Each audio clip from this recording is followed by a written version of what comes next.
Is Keela? Is that you? Oh, hello. Sorry.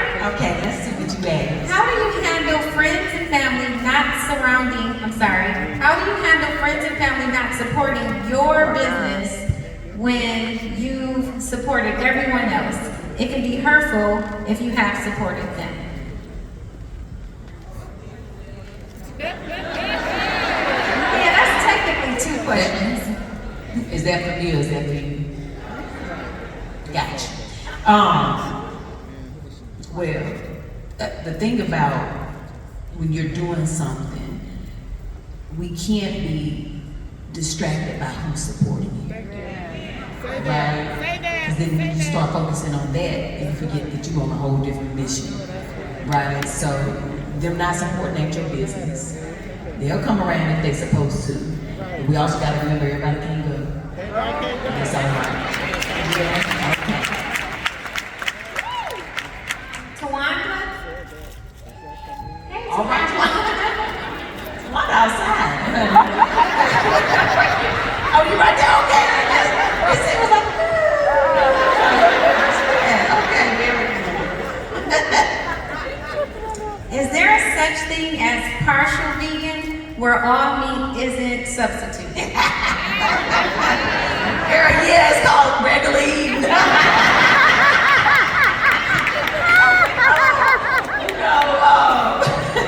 I think they call that now flexitarian, right? So, and I have a lot of friends who do consider themselves as flexitarians. Because what they do is they'll eat, and Chance is actually flexitarian. He'll eat vegan like the majority of the week. And then the weekend he'll be like, if I want fish or chicken, I'm gonna eat it on the weekend. But he try to make sure that, he eat it, try to eat as much as he can plant-based throughout the week. Now, if you eat meat every day, a little bit of meat every day, and then you got, your fresh greens and the yam and all these other veggies, honey, you just eat it. That ain't vegan, it ain't flexitarian, honey. You minding your business, honey, you just eating. Okay, so, but being vegan is not a halfway thing. It's an all the way thing. It's a lifestyle, which is why I don't never try to force it on nobody. I say, however you live your life, that's your business. But to be completely vegan, right? I try to live my life 100% vegan, even down to what I wear, right? Even down to I won't even wear leather anymore, and that is my own personal thing. Because over time, I started to, I've been vegan now for 5 years. When I first went vegan, I went to save my life. And after learning so much more about, what it does to the environment, what it does to animals, I just became more compassionate about trying to, create change and reduce my own, footprint on the world. So, yeah.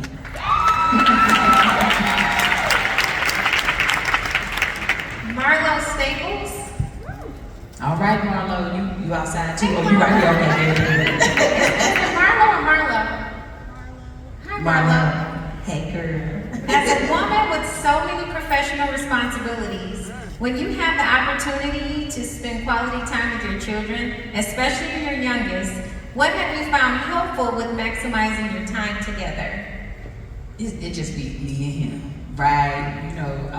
The girls is grown, honey, 27 and 21, but Quest is 10. And that's my only son, and he got me right there. I'm right there, okay? But I enjoy and love being a mom. I just do. So I know that I work a lot and I travel a lot. Like right now, I've been on the road for the last 2 weeks. I can't wait to get home and to just do nothing with him, right? If you want to go outside and we play basketball, we want to play Uno, we're going to do that. We're going to do whatever he want to do in those moments.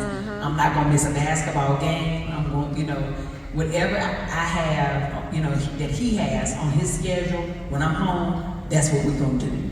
And so it's just important to me to show up for him. It's important for me to do both, right? It's important for me to live this life so that he can see that, if my mom can get her dreams, I can too. Yeah. But it's also important for him to see balance, that she also come back home and make sure the family's okay.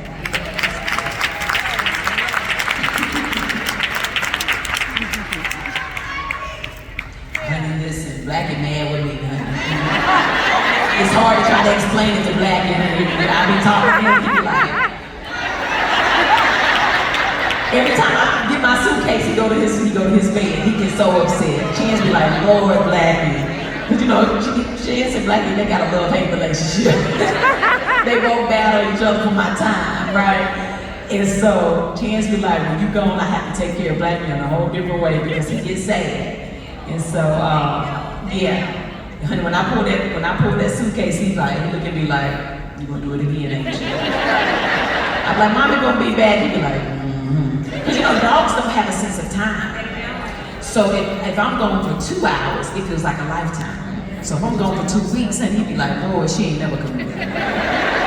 That's it, she gone for good this time. Yes, when you see that suitcase, he be like, yeah, if he had a voice, honey, I would probably have to put him in time out because I know he be cussing. I know he be cussing. I say that all the time, like, Sophia, I wish you could talk to me. Right. But then again, probably not. She will cuss me out too. Listen, Black can be hard with me, but you know, when I get home, we have our moment. And then he forgets all about it. That's the thing about animals. They're so compassionate. They love us despite our flaws. That's right. It is unconditional, absolutely. Who did that? Who got that takeover spirit? Now, you know she gotta read these questions that the people have submitted. But you know I live my life by faith. Okay? Very good? All right, very good. Dejanay Tapscott? Dejanay. What keeps you motivated? Ooh, being alive. Honey, every day I wake up. Yes. That means God still got something for me to do. Yeah. I'm just being healthy and being able. I don't have to do this, I get to do it. And that's the difference. So that motivates me every day. Colette? Hey. Huh? Oh, hey girl. She said, hey girl, she whispered. She said, hey girl. What inspired you to write this book? Oh, well, I think we covered that, didn't we? Yeah. Yes. But I thank you. Kalana G? All right, come on. Hey, Kalana. It's a couple of Kalanas. Hey, y'all. Kalana brought a squad with her. I love it. You are always so supportive and uplifting, but you hardly talk about the tough times. Can you share with us a tough time that you were going through and how you overcame it? Well, child, I talk about it all the time. My page is I am Tabitha Brown on Instagram and on Facebook. And I wrote a book about it called Feeding the Soul. But listen, when you sick for a year and a half, child, and you almost die, and you depressed, and you going through anxiety, and you see the dark, and you pray, you say, God, if you bring me out of this, I'm always focused on the light. That's why I choose joy. I choose to be positive, because I don't like the dark. It ain't no fun there. But I am always very honest about my journey, and I do talk about that often because it's part of how I got to this place. But I look at my platform as a responsibility, and the world is very tough. So I want my space to be where people come to feel better, right? So I don't talk about a lot of heavy things often, but when it comes, you know, when I pray and God says, listen, today's the day you gotta have this type of conversation today. You gotta share this today. I do, but I absolutely wrote about it. Of course, you know, talk about being sick.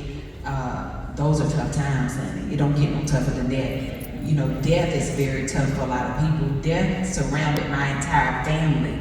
It felt like every month for 5 years straight, right?